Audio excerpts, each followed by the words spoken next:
Uang ini bukanlah sebuah bantuan, tetapi transaksi perusak pilihan.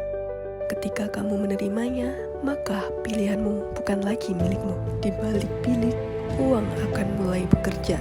Satu suara terjual, juga satu masa depan yang hilang. Dan begitulah pemenang ditentukan, bukan oleh rakyat, tapi oleh amplop. Money politik atau politik uang kerap terjadi di setiap momen pesta demokrasi. Di tahun politik seperti sekarang, serangan fajar jadi maju tak gentar membela yang bayar. Komisi Pemberantasan Korupsi atau KPK menyebut praktik money politik merupakan bentuk tindakan koruptif yang harus dihindari. Dalam sistem demokrasi, setiap warga negara memiliki hak untuk dipilih dan memilih sebagai wujud partisipasi politik. Namun, hal ini seringkali tercoreng dengan adanya politik uang. Politik uang ini merupakan fenomena ketika dukungan politik atau suara rakyat dibayar oleh calon-calon pemimpin masyarakat. Sehingga hal ini bukan hanya melemahkan integritas pemilu, tetapi juga melemahkan demokrasi itu sendiri. Fenomena ini masih sering kali kita temui di Indonesia, dan juga masyarakat yang seharusnya menjadi pemegang kedaulatan dijadikan sebagai objek transaksi politik.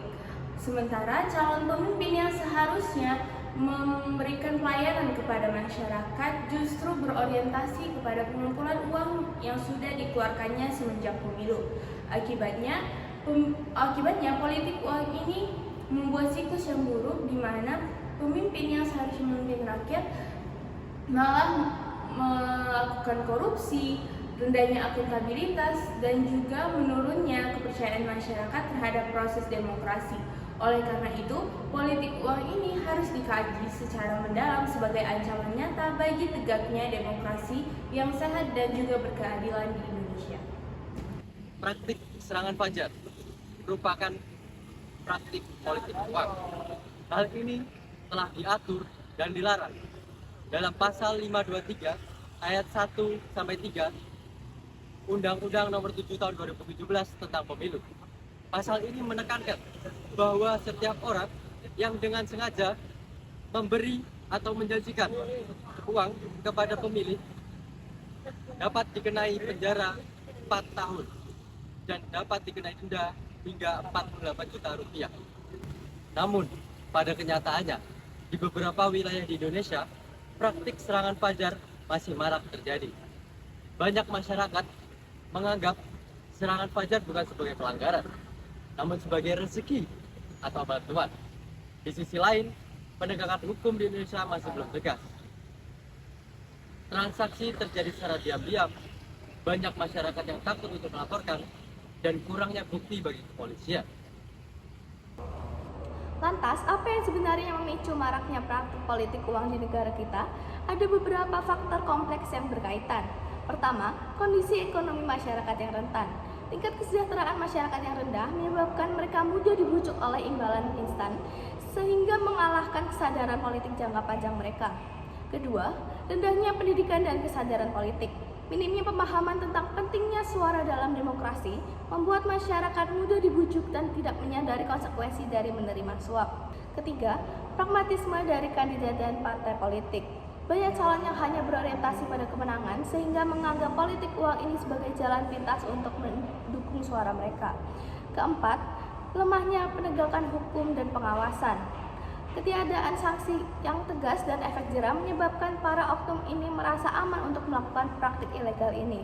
Kelima, biaya politik yang sangat mahal. Tingginya biaya kampanye menyebabkan mereka untuk mencari cara non-formal seperti politik uang untuk mencapai tujuan politik mereka.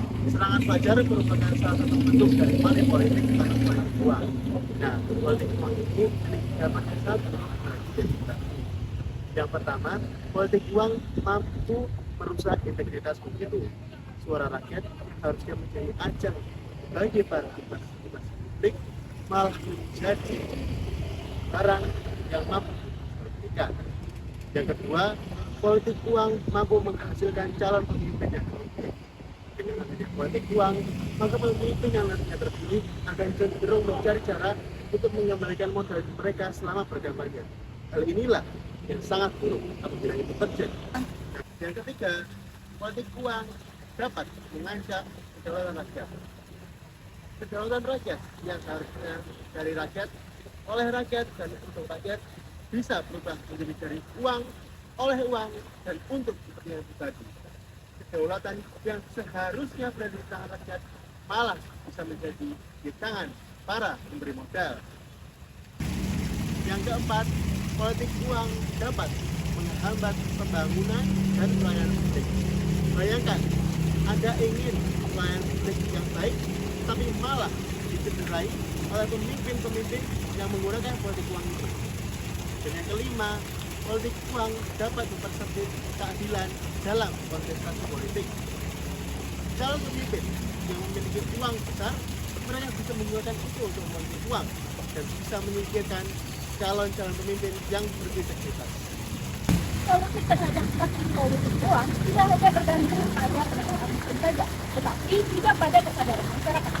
Solusi yang pertama yaitu perlu adanya pendidikan politik yang berkualitas agar masyarakat memahami bahwa suara mereka tidak untuk diperjualbelikan.